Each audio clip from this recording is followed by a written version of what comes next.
Hey, hello today. Just doing a walk with my dog. Something I wanted to talk about for the Black Think Tank family. One of the things that I wanted to talk about was the weaknesses of us as black men and some of the solutions to address some of these weaknesses and some of the tactics to use to get around some of our weaknesses. Now, when people talk about weaknesses, the root word of weakness is weak. I'm not saying that us as black men are weak. That's not what I'm saying. What I'm getting at is that we do have certain weaknesses. One of those, and many of them come from our biological nature of us, that we are, some of the things that we are biologically designed from an instinct level to do. And one of those things is our egos. That's one thing, because we've been so we're a herd animal as humans. We're a herd animal. So our egos, we tend to have that type of mentality of being the leader of the flock and getting the ladies. So these are two things that typically been used against us as black men. We butt heads because of the ego of being the top dog, the top alpha dog in the pack. We butt heads. This is one of the reasons why the black manosphere never works. It always comes crashing down, because there's always going to be some type of conflict between, two higher up, black men, and a little clash of egos. That's kind of how you saw a little fallout between Tariq Nasheed and Umar Johnson. So that's one aspect where it makes it harder for us to unify, because and some people might ask, well, if that's the case for black men, how come we don't see that with black women, right? So how come you don't see that with black women? Well, black women, unlike black men, have been codified in the sense they've been trained to be codified with their gender, unlike black men. So black men have never really been codified like that, and black women have been trained to be codified with their gender, and their leadership of that codification has always been the white women. This is going back to slavery.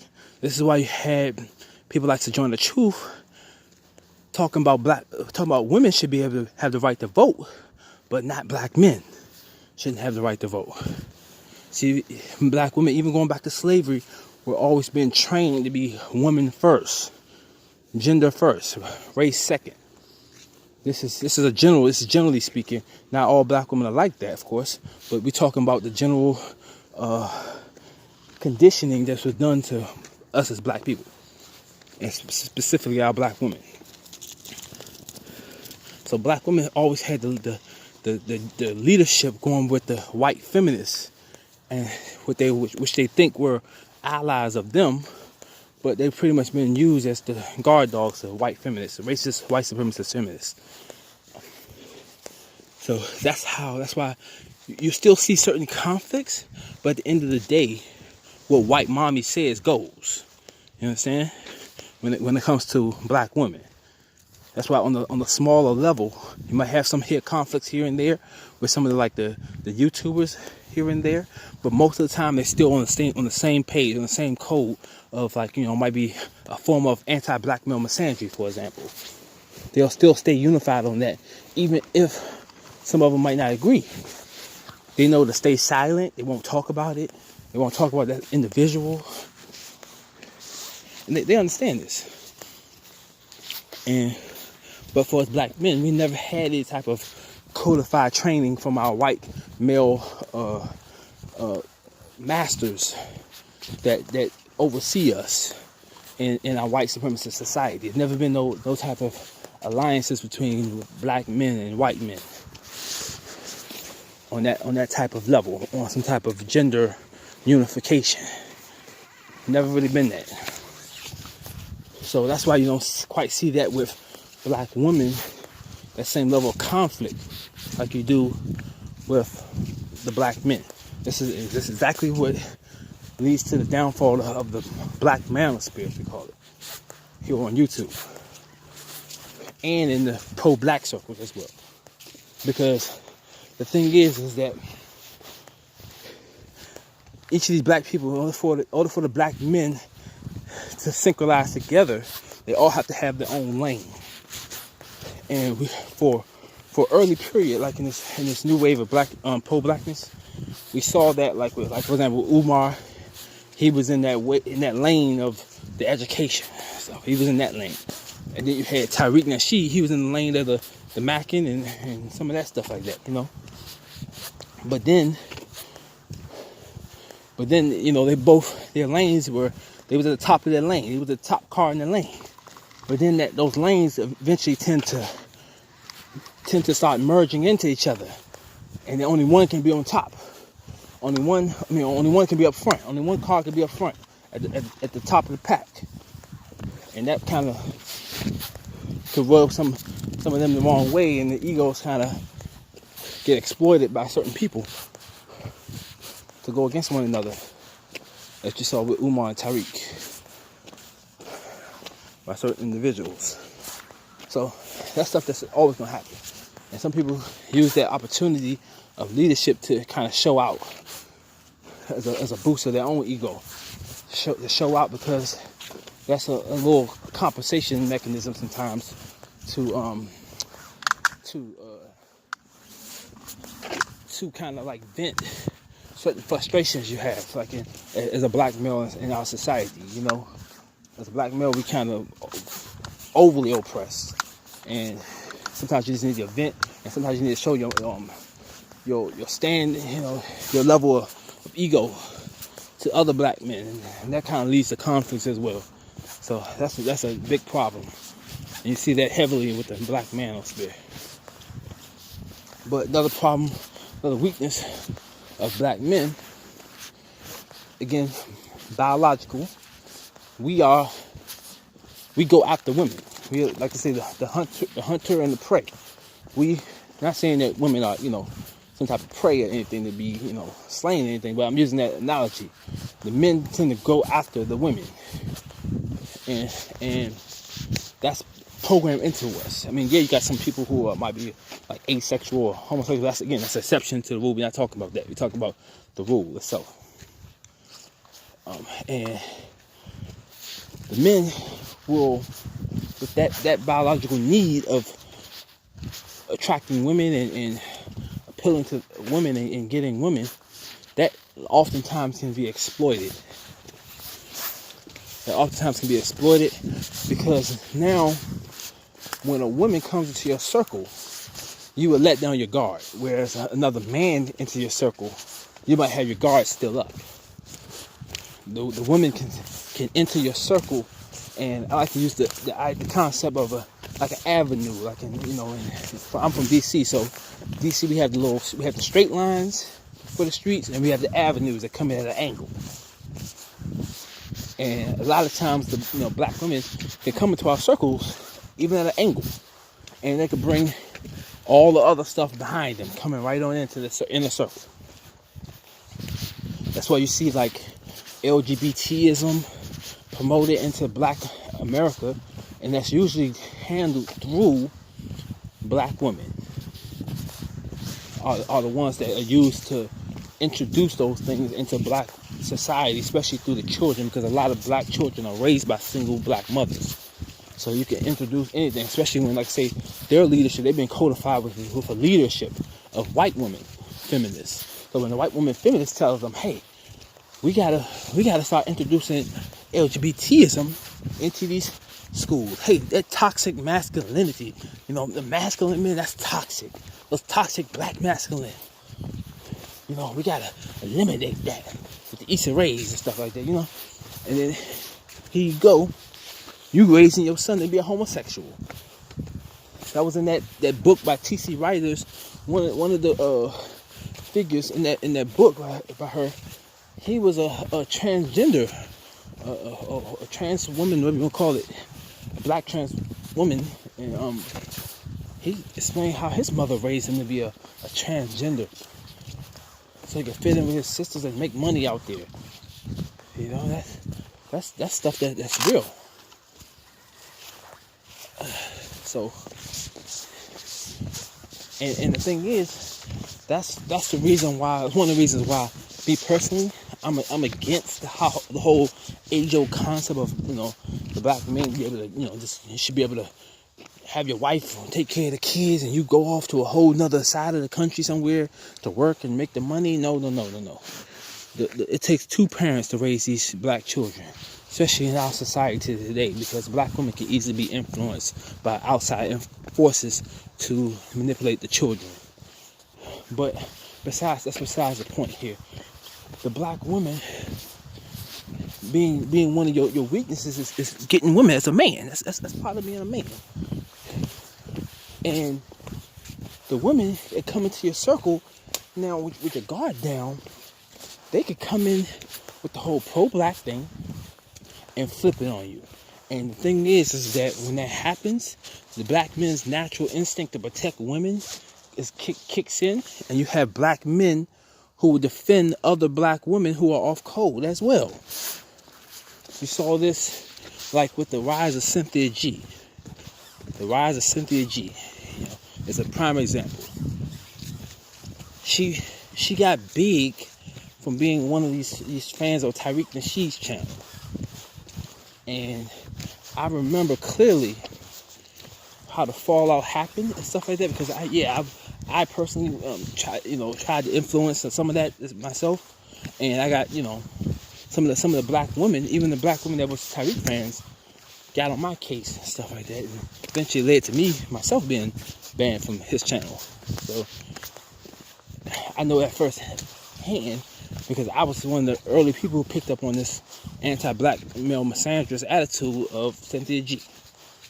But what happened was, she was saying a lot of little slick shit about black men, but she came off like, I'm pro-black, and then Tariq started co-signing her.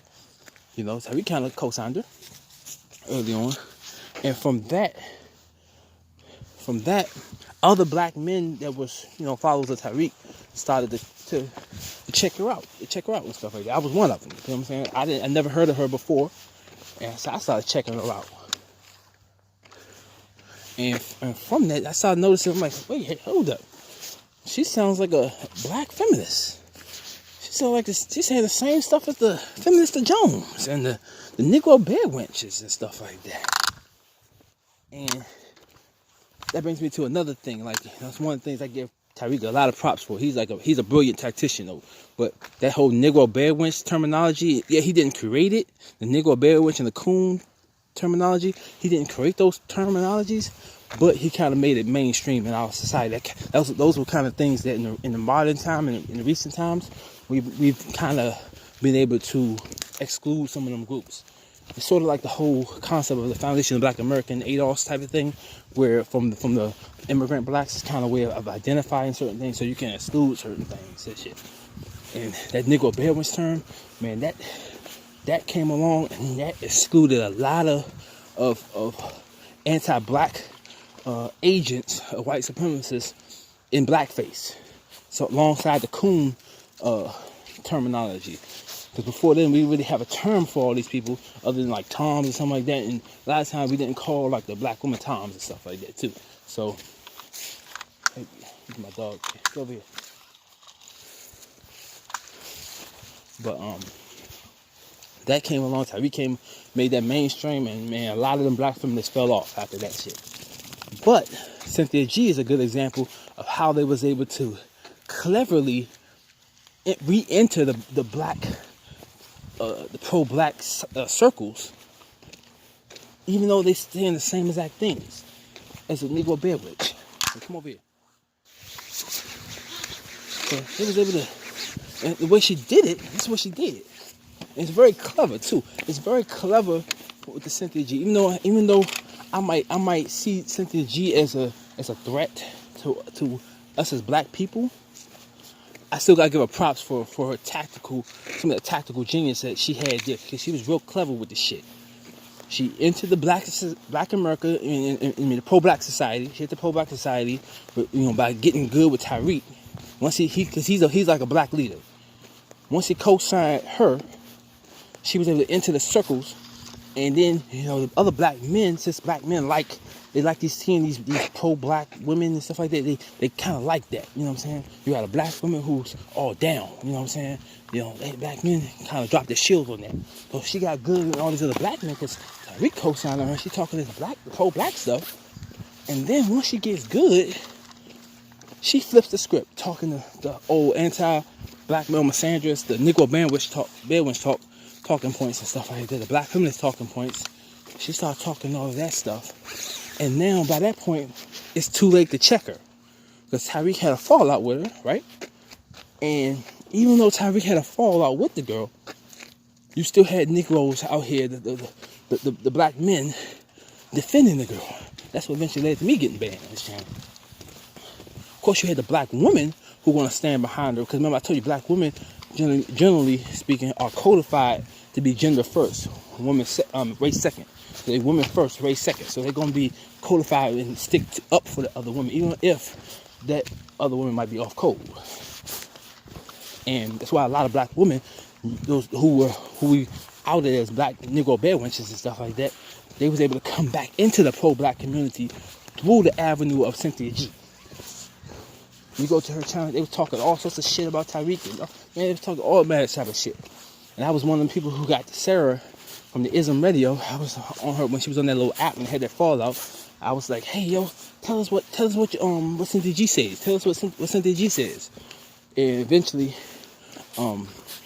because I understand like women sometimes are emotional, and then sometimes they do certain things when they're in an emotional state of mind. So I was like, hey, tell us what Cynthia G said. Tell us what Cynthia G said. And she eventually revealed that, hey, her and Cynthia G talk shit about Tyreek, but behind closed doors. She also mentioned Leela, but so you kind of see how Leela reacted to that. But probably is, but the case with Leela too. But I won't go there. But some of us need to listen and read the Sarah's Ali books. You would know black women always tend to do this, where they talk shit about black men behind closed doors. So that's something that I was more aware of. I was just trying to get her to expose it herself, and what she did. Then she went on to Cynthia G's channel with some gay black guy, same type of men that Cynthia G always bash black men about, these homosexual black men and all this shit. And then they talking legal shit, how to sue Tyreek and shit like that. And you saw all of this to go down. But I was one of the influencers of that, to get her to spill the beans on Cynthia G. And one of the girls in Tyreek's little circle, the Aki girl, started to tell him to ban me and block me and shit like that. I was like, whoa. I was like, I just helped Tyreek out.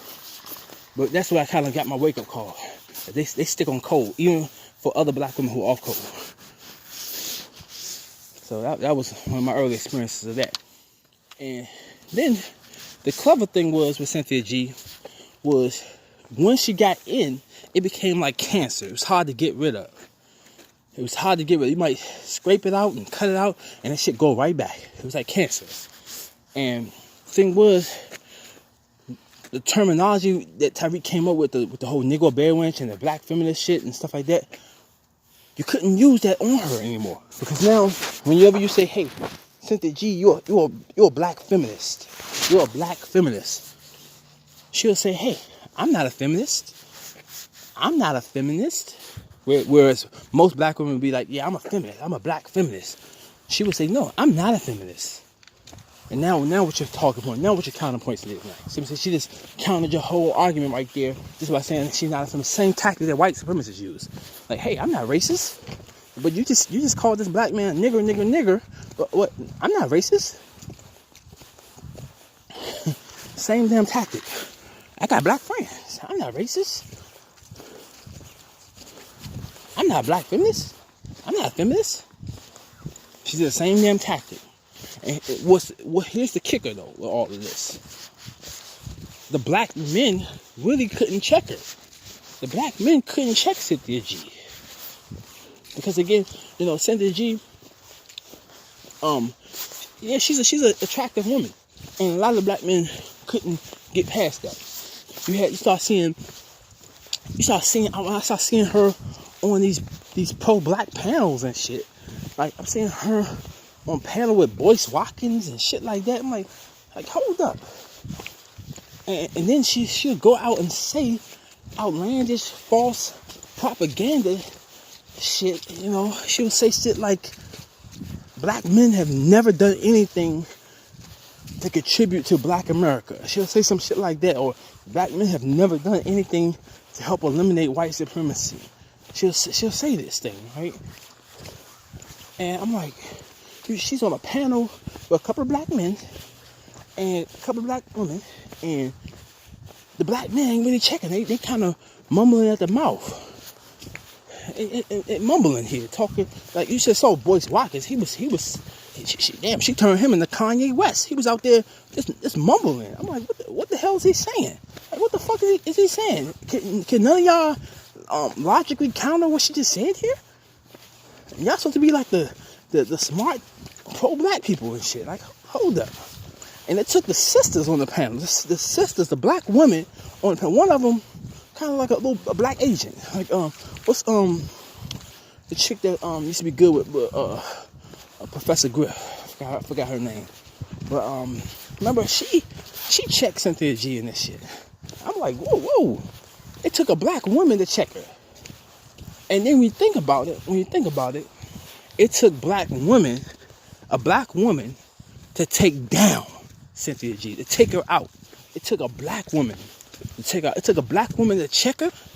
These two black women on the panel checked her, but then eventually it took a black woman to put her down for good. Because she's like cancer. And that shit was just spreading, hard to get rid of. But it took a black woman, not the black man, a black woman to check her and then take her out. Remember her friend exposed her and shit. And you saw the same thing with the China Fox. The China Fox. Remember that little cute little mulatto black girl?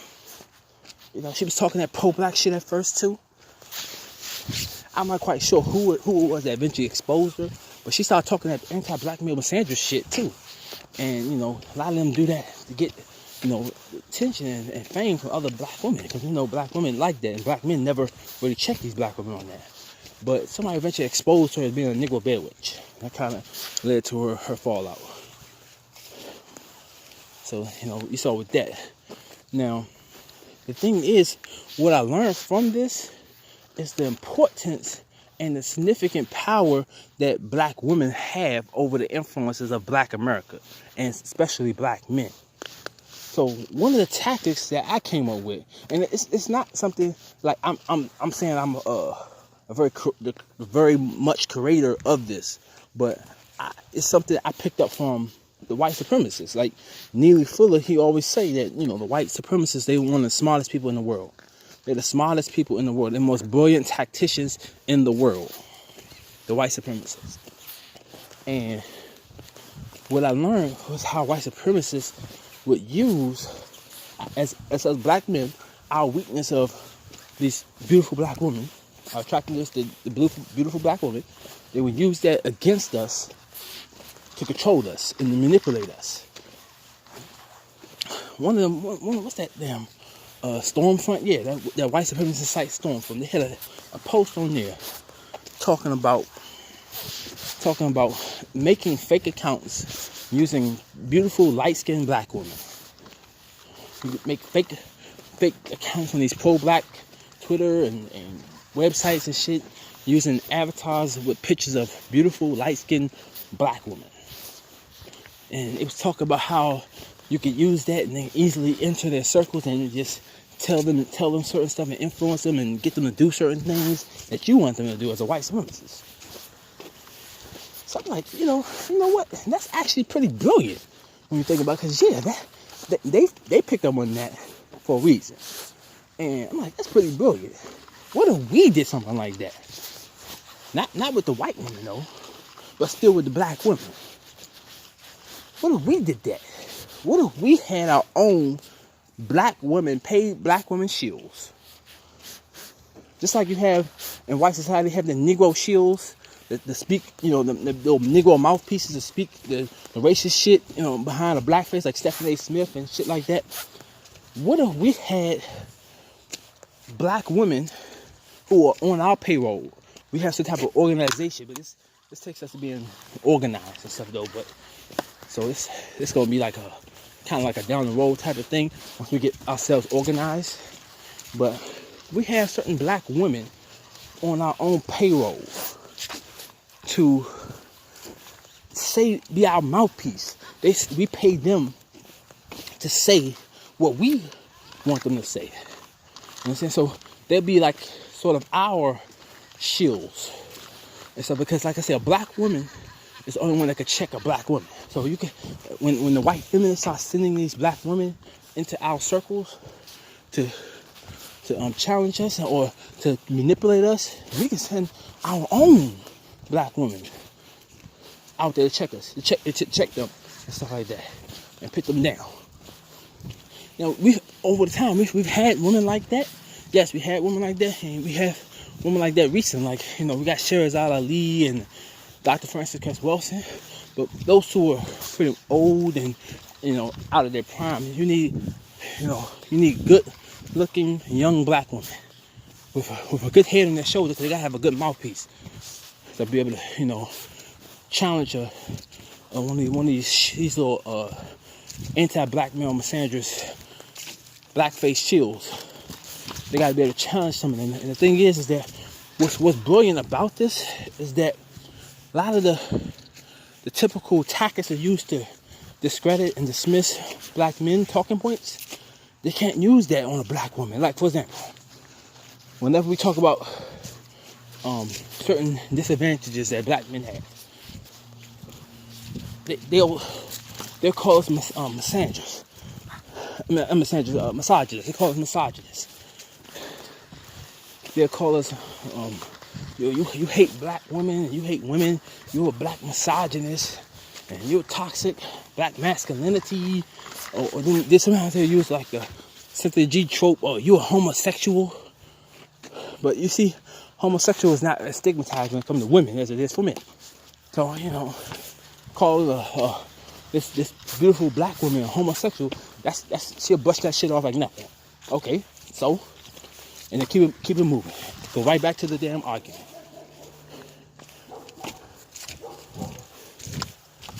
And the whole, you a misogynist, that shit ain't gonna work on a black woman. Hey, how am I a misogynist? I'm a woman. You know what I'm saying? All those traditional tactics they've been using to dismiss and discredit the black men who try to counter these points and stuff like that. You can't do that. I saw that a lot when the Bill Cosby case came around. We had a lot of sisters that under normal circumstances we talking that pro-black stuff, but then they kind of flipped the script and now they're talking some white supremacist stereotypical shit about black men being rapists and all this type of shit. They kind of flipped the script. They kind of like an eye opener. These sisters that once talking that pro-black stuff now sound like a damn white supremacist. Like the Nat Turner, Nate Parker movie thing. So a lot of sisters come out and were defending these white supremacists to sabotage the movie. It's helping white supremacists sabotage the movie. That's a good example because, with that showing how the leadership of black women typically are the white women because they're gender first. Most of the time. There's exceptions to the rule, but most of the time they're gender first. And the hierarchy is going to be the white woman leadership. So that's what you saw with the Nate Parker and Nat Turner movie sabotage. A lot of the white women came and was like, hey, he's a rapist. Even though they ain't had shit to do with a black woman. The rape case, they had shit to do with a black woman. They had black women out there helping sabotage the movie. That was shameful. That there was real shameful. But that shows you the influence that white women have over the control of black women. And from black women, they can easily manipulate black men as well.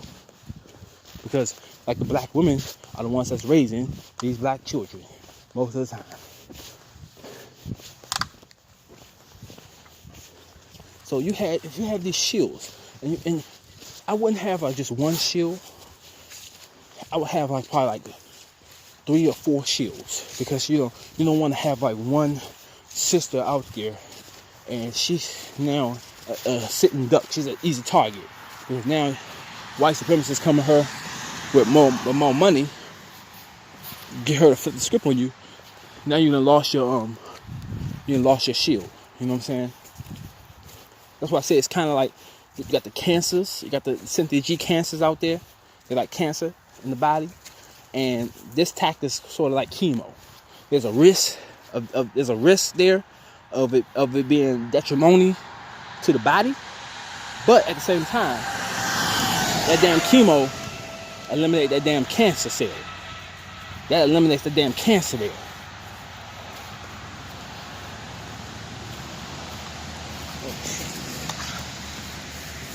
Yeah, that eliminates that cancer. You feel me? So I saw something in the street. But these have our own black women shields and black Americans. Remember, black America can't rise if the black men is still going to be at the very bottom. That's something that sisters got to understand. They want to be at the damn top. They want to be at the very top. You can't do it unless black men rise. You can't do it. You might be a powerful group. Yeah, black women may be one of the most powerful groups in America, because they play an important role of being a buffer class between white society and black men. That's why they're very important. All of that shit crumbles apart when you take the black woman out the picture, or you counter the whole buffer classism of the black women. This is one of the reasons why Umar Johnson's school was such a big threat, when you think about it. Because what he was trying to do was establish a school for black boys, not black girls, not black people, black boys.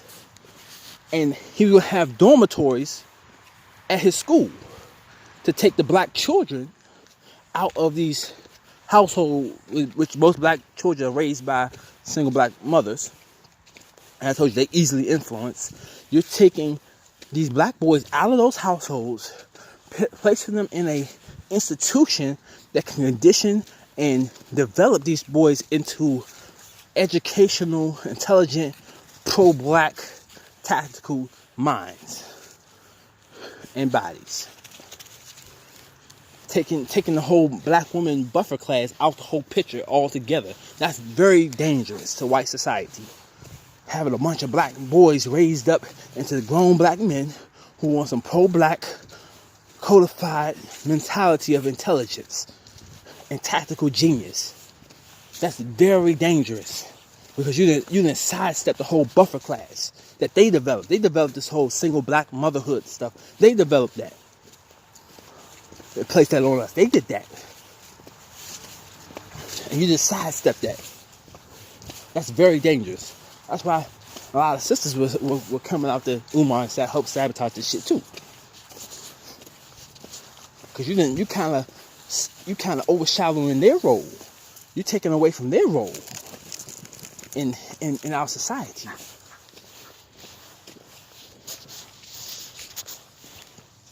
But the shields, like I said, these black women shields, they have like 3 or 4 of them. And despite what, Tariq and Nitty Fuller, they like to say that, there is no black leader or something like that. Let's keep it real. Black leaders are the celebrities, and the celebrities are the new black leaders. The black celebrity is the new black leader. Like at one point, I'm gonna kind of sidestep this a little bit. At one point, back from slavery all the way up to the civil rights movement, the leaders, the celebrities, were the religious leaders. The celebrities were the religious leaders. That's why the religious leaders in black America were the black leaders. So where you get the Malcolm X's, the Elijah Muhammad's, the Dr. King, and this is where all they come from. The black celebrities were the religious leaders. That's why they became the black leaders, quote unquote. Then came the post-civil rights movement era, where other forms of black entertainment became propped up, and you start seeing black entertainers really balling and making lots of money and being glorified, like the Michael Jordans and the Michael Jacksons and all that stuff. You start seeing all them really glorified, making all this money. And that's when the leadership shifted from the religious black leaders to the black entertainers. And white society, they know this well, and I'm sure if they know this, if I know this, I'm sure they know this. So this is why you'll see something like when we had we was having the protests and the marches and the Black Lives Matter under Obama. You saw seeing the white media step into people like Cam Newton and Lil Wayne, asking them what they thought about the racism and shit like that. And then you hearing Lil Wayne talking some shit about, I never experienced racism, and talking some real dumb shit. He was talking. You ever wonder why they keep coming to those black celebrities, coming to Jay-Z and Beyonce and all this shit like that? They keep coming to them when they talking about some racial matters and shit like that, because they understand they're the black leaders. They have the influence. And that's the thing. They're calling it different things now. They're calling it different things, but it's the same exact thing. Don't get confused. That's why I'm keeping it straight up so you can understand it. But they'll call it different things. Like they might call it what they call it today. They call them influencers. They call them influencers. Now that's the terminology they're using, influencers. But that's the same exact thing. Don't get confused. It's the same exact thing as a black leader. Just the same exact terminology as a black leader. Same exact thing. It's the same exact thing. An influencer is the same exact thing as a leader. They do the same exact thing. So don't get that twisted. But back to my point with the sister shields. We have to have our organizations, because we're gonna have to pay these women, because we don't want them to get like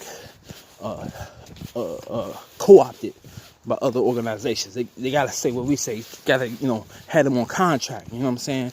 They're gonna be like on a payroll contract with NDA, a non-disclosure agreement. You know what I'm saying? So they gotta be secretive on that aspect of things that they can't talk about. They're getting paid out by us to say certain things, and they can challenge a lot of shit that they can't use. They can't use those typical tactics of dismissing the black men who've been fighting against the white supremacy. It's calling them, all that shit, the homosexual or misogynist and all that kind of dumb shit. Toxic, and they can't do that.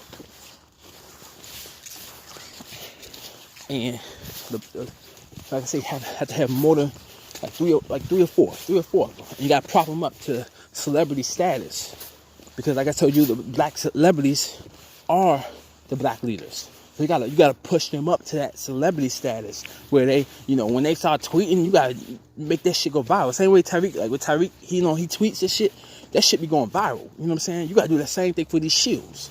Make that everything they say, that shit go viral. You be tweeting that shit to the point where they get like the little verified check, on Twitter and shit. You know what I'm saying? Gotta get them to that point. That way, they have some major influences, and they can get other black men on board. The black men see this beautiful black woman here, they're gonna talking that pro-black shit. They're gonna be jumping on board. That's a big thing. So that's one of the tactics did. And like I was saying, with the ego, for a lot of the black men, having that little step there kind of can add a whole nother layer over the black man as a whole, so that we can kind of like easily centralize our focus without like butting heads all the damn time. And like I said, when it comes to the organizations, because of the way we operate with the whole egotism and stuff like that, I think that best method, similar to like what the United States does, they got the president, even though it might be a puppet leader or anything like that, they still have like a face person as a designated leader who might be temporary, who can make decisions and stuff like that, and voice certain concerns and stuff like that, with the president. They do that with the United States president. You have Congress and the Senate and stuff like that, but then you have the United States president as a face person. Even though it might be a shield or something like that, or just a puppet man, you know. They still got that important piece there. Get my dog over here. Come on. We're walking for like 40 minutes now. We get exercise. But yeah. And as black men, one of the issues I noticed too when it comes to the ego thing. Another part, like I say, one of our weaknesses, the ego, of showing that, you know, we can be strong, tough. We tend to let that desire to show people how tough and strong we are. We let that hinder us from getting certain benefits that we should be trying to get. And I've talked with other black men about these things, and you kind of, it's something that black men get shamed from participating in, even though black men need these certain things the most. Like, I think things like welfare, like the stuff that we see that has empowered black women over the last 40, 50 years, these things we see black women get empowered on, these certain programs and stuff black men should be getting. Black men are in the worst conditions of any other group in America. Any other group in America. The same welfare and all these social programs and stuff like that you see benefited black women greatly and empowered them to be this big class of in our society. Man, we need those same damn programs. But black men's ego won't allow them to say, hey, I need help too. I need more help. The black men not willing to say that because they still want to show off and show out. I think black men should get the damn welfare. Fuck a damn gender on the bitch. I need fucking welfare. Cause I'm living in a fucking box over here in this damn shelter over here. I need a fucking welfare check or some shit, my dude. I got kids too. I need welfare check. You know, that's how the black men should be stepping to them. That's how the black men should be stepping to them. Fuck a damn gender. I'm a racialized gender, like the man not, like Tommy Curry tell you. That book, The Man Not. Nene Fuller tell you that. Damn, Nene Fuller tell you that. You're not a damn man. You're a child. In a system of white supremacy. Ain't got no damn patriarchy for you to be taking care of people. This ain't no damn boomers. This shit didn't change. They flipped that shit on the boomers to shut them up during the civil rights movement. And then flip that shit on them. For their future kids to not be able to survive. So, you know, the brothers need to be like, hey, I need a fucking welfare. I need a fucking Section 8. Whatever it's called. I know it's not called Section 8 no more. But shit, I don't give a fuck what it's called. I need that too. I need the fucking child support. I need equal custody. That's when you start bringing in that 14th Amendment talk into the shit, into the conversation, taking this shit to the Supreme Court. That's what black men need to be doing. You're a racialized gender. You suffer worse than black women and white women. That's what you should be. That should be our catch slogan for us to get certain benefits and shit that will empower us.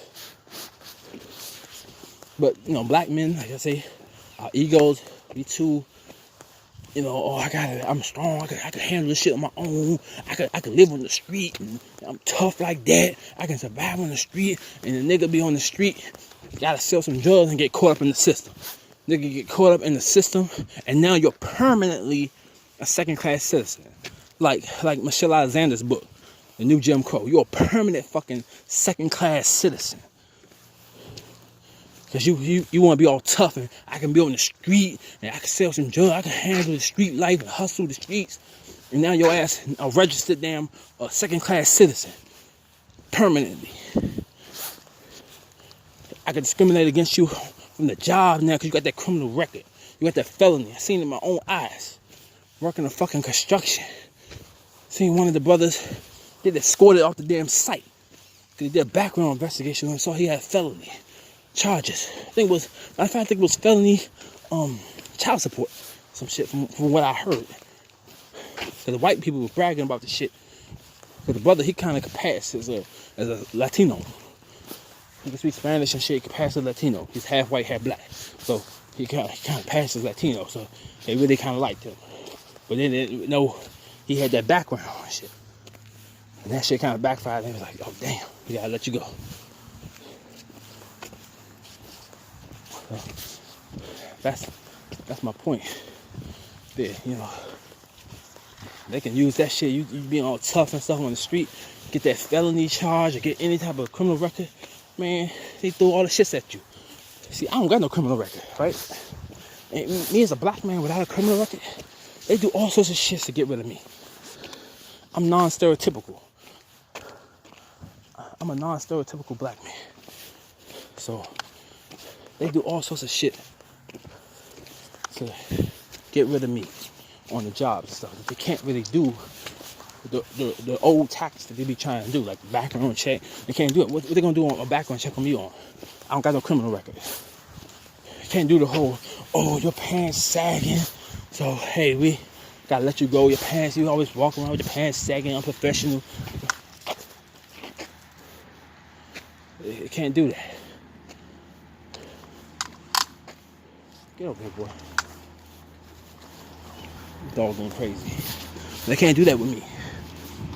You know, they try to do the background check, but hey, they can't do that with me because I don't have a criminal record. I was fortunate. I was one of the few black men fortunate enough. I had both of my parents in my life who were, you know, my dad was a boomer. He made a decent living, you know. So I was fortunate enough to have that opportunity. Where, you know, my parents, my dad, he was an athlete, but he didn't push that on me, and you know, he encouraged me to be in the books and to pursue my dreams of science, and be a scientist. So I was always very educated in the math and science. I was privileged in that aspect. But a lot of brothers don't have that, and they unfortunately they go to the streets. Because they don't have no positive influences. Because the only really influences that you get as a black man is through one of three things: a drug dealer, a microphone entertainer, and an athlete. That's the only three things that you as a black man get influence into doing positively or some semi-positively. Because drug dealers, you know, that's kind of not a positive thing, but you still get positive influencers coming in telling you to, you know, encouraging you to do that type of thing. You have your women saying, you know, seeing that money you was making being a drug dealer, like, you know, hey, try to get you to do that little dirty money stuff shit. So you'll see that every once in a while. And then you also see most of the black boys being influenced to be athletes. Like, you know, with some type of ball in the field. Football player, basketball player, something. Then you got the microphone entertainers, as in like a rapper or a singer, a comedian, something dealing with a microphone. Something dealing with a microphone sometimes. You'll see them get influenced into doing those type of things. That's the only really influences that you see for black men, as black boys growing up into men. So, like I say, these things here, a lot of those don't lead anywhere. It's like a lottery. And that's why a lot of black men suffer, whereas the daughters of these black families, they don't get raised like that. They get raised to be the doctors and the lawyers and shit like that. The accountants, and, you know, they get conditioned like that. That's their influencers. They get encouraged to do those things.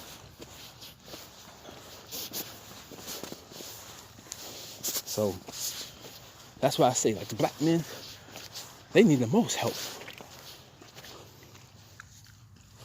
The black men need the most help. And that's why those programs, but the ego won't allow them to accept that and to admit it to themselves that, hey, I need the most help. I need more help than the women. Most black men would never say that, even though they know damn well it's true. That's why a lot of black men, they do the little anchor baby thing, kind of, going back to the primitive mating habits of men to lay seed in some of these women who got control of the projects, to get the housing and shit from the projects. They'll knock up a chick and something so they can have a place to stay. Yeah, a lot of them do that. And see, that brings me to another thing when it comes to the black men and one of the weaknesses of black men. Like I said, we talked earlier about the primitive nature of it. That men be biologically programmed to seek out women and to procreate with multiple women. That's just how we are, because we're a herd animal. We're not like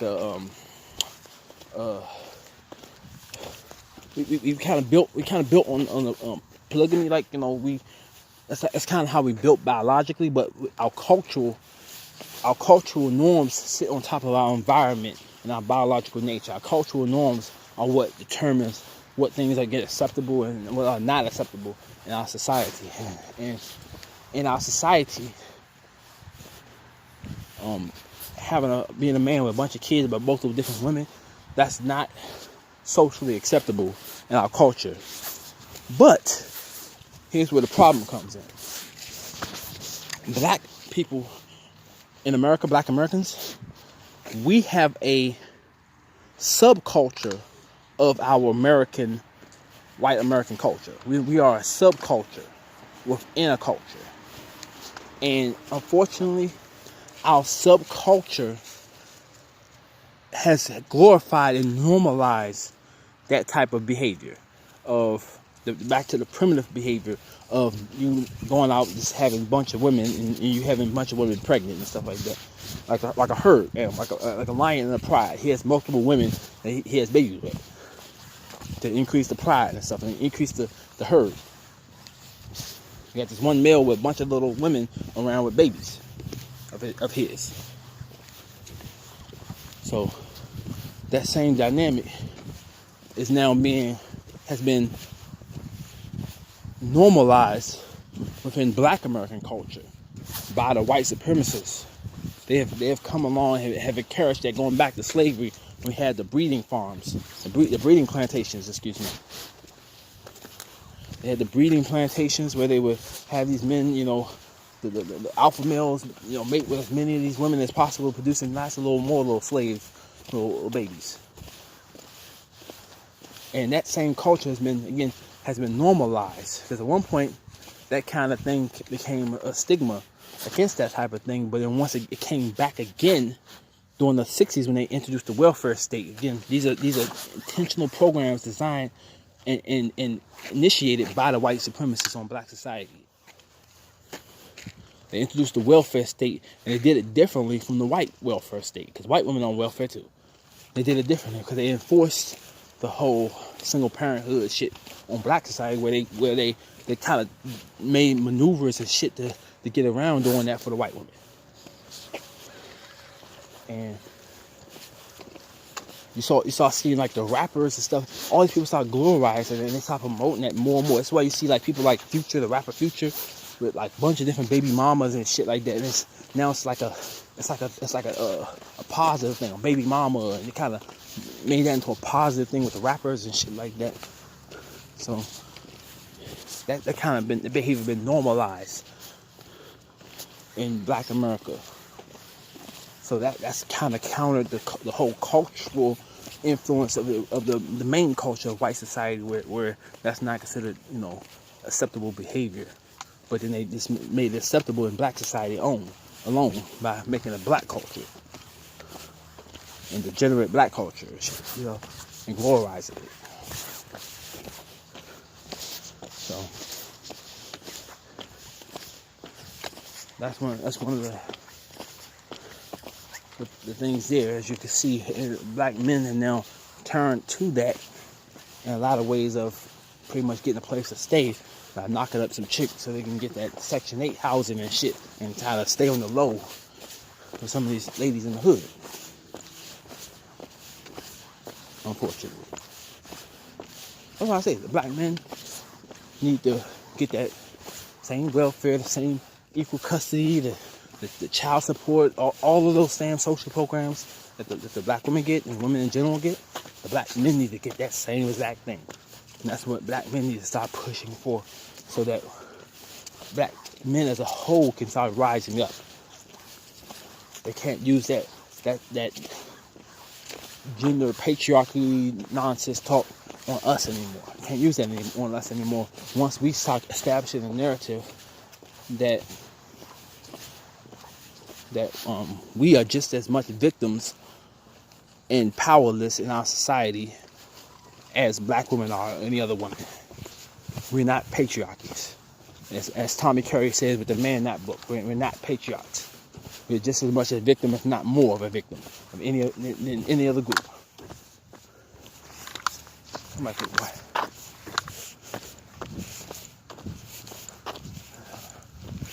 So, hope you understood that. That's what I say. It's good for us to talk about these things, have like a black think tank and stuff like that. But I learned from some of the other mistakes that we had in the past and stuff like that, where some of our egos get the best of us and we start butting heads and stuff like that. We can't have that. We can't have that whole attacking each other, especially attacking each other and stupid shit like the physical looks and how your voice sounds. This real dumb shit like that. Because we didn't did that for a long ass time. Black men are the ones that get with the whole you acting white, that you're a nigger nerd and you're a nigger nerd coon. You know, I seen all sorts of shit. You act white. All that shit comes from always is directed at the black men. It's always directed at the black men, and it's been doing a lot of detriment to us, because then you have the black men that get ran off. The black men who are the educated or some of the more brilliant minded or whatever. Some of them got the skills, the hacking skills, the black nerds, you know, or the educated lames. I like the terminology that BGS use, the educated lame. You know, they get ran off in black society, unfortunately, and they go running off to white society, empower white society, and it's like, damn, we need brothers and stuff like that in our pocket, because they can do certain things that we can use in war. It's the same as the black woman shield that I was talking about earlier. Both of them are like nuclear. They're like nukes in a war. They're like nukes in a war. You can have your ground troops going fighting the battle, but then that one nuke, that two nuke, bam, it ended the damn war. Like World War II. Dropped them nukes in Japan, ended that shit. You could send the ground troops in there to do the fighting. Yeah, you could, but shit, I could drop these two nukes on you. Bam! In that fucking war. It's over. Shit over. They're like the nukes in the strategy here. You put the black woman shields out there. Get the nigger nerds out there. From the nigger nerd nation. The educated lane, as we call it. You want to call it?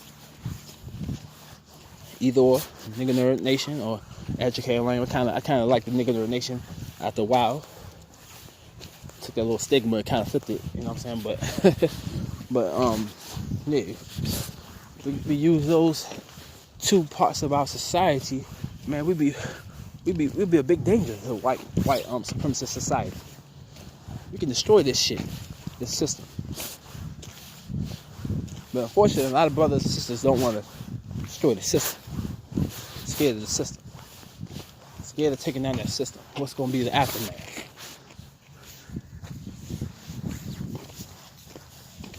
But I just want to talk about some of these little weaknesses, that some of the things we can address and take notice of. Somebody out there might be able to come up with some of us out there might be able to come up with an idea. I don't want to dogs over there. But one of us might be coming up with an idea on how to address these situations. I gave a few. With the Black Woman Shield, we need to also stop being more productive and promotive of our oppression and our disadvantages as black men when it comes to this whole racial and whole gender politics. We need to start talking about that. And that's some solutions there. But if you come up with some others, feel free to put them down in the comment section too. You know what I'm saying? Because we can all discuss some of these things and stuff like that, But I see y'all later. Now I'm about this. It's nighttime here.